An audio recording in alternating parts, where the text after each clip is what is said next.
ഇന്ന് നമ്മുടെ കരുവാട് കറി എങ്ങനെ വയ്ക്കാമെന്ന് നോക്കിയാലോ. നമ്മളുള്ള എല്ലാവർക്കും ഈ കരുവാട് ഇഷ്ടമാണ്. കരുവാട് ഇഷ്ടമില്ലാത്തവർ ഇതിൻ്റെ അരപ്പ് കഴിച്ചാലും മതിയാവും. ഒരുപാട് തരത്തിലുള്ള കരുവാട് ഇവിടെ ഉണ്ട്. ചാളക്കരുവാട്, പിന്നെ ഇങ്ങനെ ഇഷ്ടം പോലെ കരുവാടുകൾ ഉണ്ട് കേട്ടോ. പിന്നെ നമ്മൾ ഈ കരുവാട് ഏറ്റവും നന്നായി ശ്രദ്ധിക്കേണ്ടത് ഉപ്പാണ്. ഇത് ഉണക്കുമ്പോഴേ ഒരു ഇഷ്ടം പോലെ ഉപ്പ് ഇട്ടിട്ടാണ് ഉണക്കുന്നത്. പിന്നെ അതിൽ തന്നെ കുറേ ഉപ്പുണ്ട്, അപ്പോൾ നമ്മൾ കുറച്ചിട്ടാൽ മതിയാവും. അങ്ങനെ നമ്മൾ ഇന്നിവിടെ വാങ്ങിച്ചിട്ടുള്ളത് ക്ലാത്തിക് കരുവാടാണ് നമ്മൾ വാങ്ങിച്ചിട്ടുള്ളത്. ഇതിൻ്റെ പുറം കണ്ടാൽ കറുകറാന്നിരിക്കുമെങ്കിലും ഇത് വച്ച് കറിയാക്കി കഴിച്ചാണ്ടല്ലോ നല്ല രുചിയുമാണ്. ഈ മീൻ തൊലി ഉരിച്ച് കഴിക്കുന്ന മീനാണ്. അതുപോലെ തന്നെ ഇതിൻ്റെ തൊലി ഒലിച്ച് മാറ്റുമ്പോൾ അകത്ത് നല്ല വെള്ള കളറുള്ള കഷ്ണങ്ങളാണ്. അങ്ങനെ തലയും വാലൊക്കെ മുറിച്ച് കളയുക.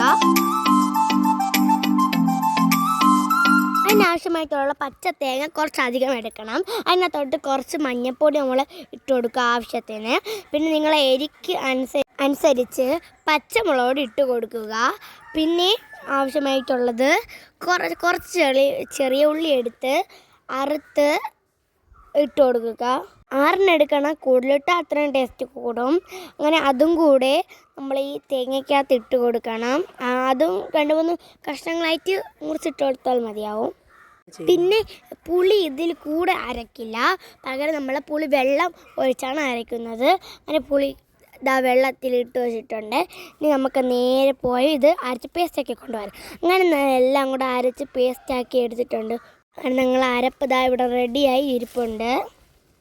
എന്നിട്ട് നമ്മുടെ കരുവാടിനെ വെള്ളത്തിയിട്ട് നന്നായിട്ട് കഴുകിയതിന് ശേഷം 2-3 കുഞ്ഞു കുഞ്ഞു പീസായിട്ട് മുറിച്ച് നമ്മൾ വേറൊരു പാത്രത്തിലേക്ക് മാറ്റുകയാണ്.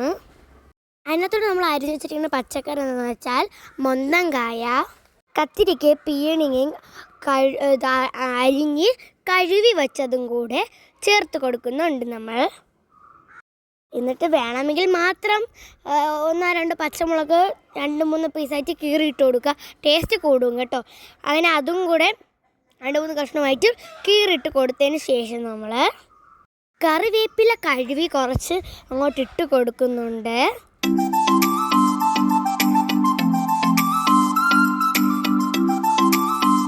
അങ്ങനെ കറിവേപ്പിലയൊക്കെ ഇട്ട് കഴിഞ്ഞതിന് ശേഷം നമ്മുടെ അരച്ച് മാറ്റി വച്ചിരുന്ന അരപ്പെടുത്ത് നമ്മുടെ ഇതിനകത്തോട്ട് അങ്ങ് മുഴുവനായിട്ട് തട്ടിക്കൊടുക്കുക.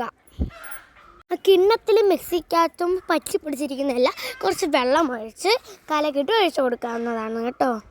കണ്ടോ, ഈ കാണിക്കുന്ന പോലെ സൈഡിൽ നിന്ന് എല്ലാ അംശവും ഇത് കുറച്ച് ഒഴിച്ച് കൊടുക്കുക. എന്നിട്ട് നമ്മൾ അടുത്തതായിട്ട് ചെയ്യാൻ പോകുന്നത് മാറ്റി വെച്ചിരുന്ന പുളിവെള്ളം എടുത്ത് അതിൻ്റെ പുളിയുടെ ഇങ്ങനെ ഞെക്കി അതിൻ്റെ ചാറ് മുഴുവൻ വെള്ളത്തിലാക്കിയിട്ട് ആ പുളിവെള്ളം നേരെ എടുത്ത് കുറച്ചായിട്ട് പുളിവെള്ളം മാത്രം ഇങ്ങനെ പിഴിഞ്ഞ് ഒഴിച്ചു കൊടുക്കുന്നുണ്ട്. പുളി വേണ്ട, നമ്മളിടത്തില്ല, ചിലവരിടും കേട്ടോ.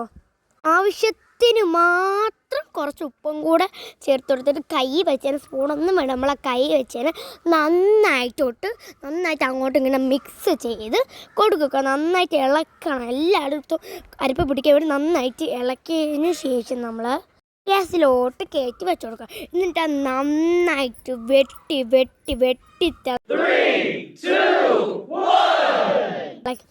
ചെയ്യണം. കണ്ടോ, ഇപ്പം നല്ല വെട്ടി തിളയ്ക്കുന്നുണ്ട്. അങ്ങനെ കഷ്ണം എല്ലാം വെന്ത് വന്നും നല്ല വെട്ടി തിളക്കുന്നൊക്കെ ആകുമ്പോൾ നമ്മൾ എടുത്ത് മാറ്റുക.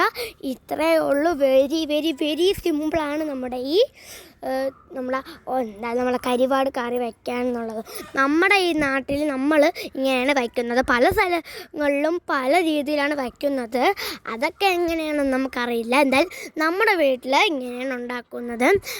മിക്കവരും ഇങ്ങനെയാണ് ഉണ്ടാക്കുന്നത്. അപ്പോൾ എല്ലാവരും ഒന്ന് ട്രൈ ചെയ്ത് നോക്കണം. നമ്മൾ ചോറും കൂട്ടി കഴിച്ചു, നല്ല രുചി ഉണ്ടായിരുന്നു. അപ്പോൾ നിങ്ങളെല്ലാവരും ഒന്ന് ഉറപ്പായിട്ടും കഴിച്ചു നോക്കണം, ട്രൈ ചെയ്യണം, ഉണ്ടാക്കണം കേട്ടോ. മറക്കരുത്. പെട്ടെന്ന് വളരെ ടേസ്റ്റി ആയിട്ട് കുറച്ച് സാധനങ്ങൾ ഉണ്ടാക്കാൻ പറ്റുന്നതാണ്. അപ്പോൾ ഇത്രയേ ഉള്ളൂ.